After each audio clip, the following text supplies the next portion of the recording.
In this passage, we see that Jesus is also showing us the way to true blessing and eternal blessing.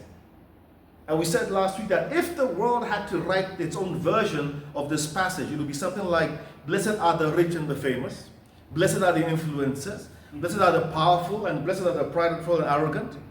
But God's world and God's kingdom is diametrically opposed to that of the world. But the world wants us to focus on the things that are fleeting and temporary, but God is more concerned about what is eternal. So Christ is showing us here how to actually get and how to achieve and how to have real blessing, true blessing, eternal blessing. Christ is showing us here how to store up for ourselves treasures on earth, in heaven, and not on earth. He's showing us how to store up treasures in heaven and not on earth. You see, this world, the world that we live in, it does something. The world will condition us, it will motivate us and drive us to store up and to build treasures on this earth. At the same time, it will distract us from building our treasures where it matters the most, and that's in eternity. The world has a way of distracting us, motivating us, and driving us to build and to store up treasures here on earth. But it distracts us from what is really important, and that is storing up our treasures in eternity with God. That is what matters. And the sad reality is that many in the world, they are very successful by the world's standards. Very successful by the world's standards. But in the eyes of God, they are spiritually bankrupt. They have all the treasures of the world here in this world, but they have absolutely nothing there in eternity. They are successful by the world's standards, but when it comes to God, they are spiritually bankrupt. When it comes to the things of God, they are spiritually bankrupt. The world will promise us that its treasures, like power and money and pleasure and fame, that these things will bring true happiness, that these things will bring lasting happiness and satisfaction. That's what the world will promise us, right?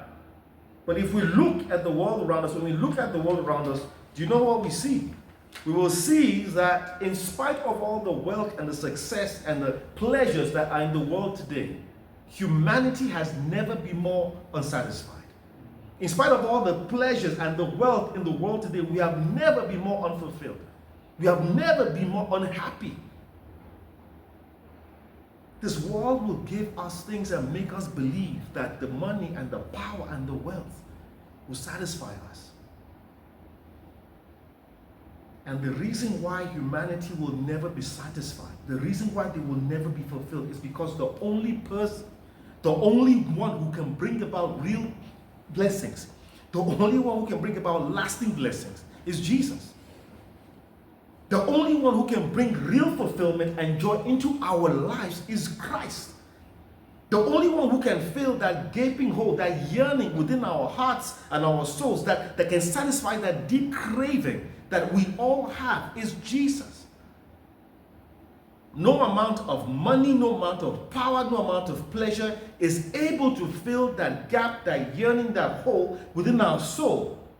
Because why? That hole, that yearning was created by God when He designed us. God put that hole, He put that gap within us when He designed us. Why? Because it is only through Him, when He fills us, it is only through Him that we become complete. And it is only Him that can fill that hole, that yearning in our souls.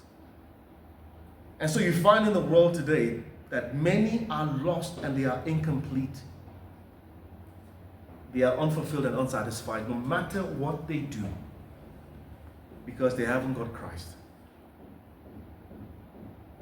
No matter what they do, no matter where they turn to, as long as they are looking for fulfillment outside of God, they are incomplete and they are lost because they haven't got Jesus.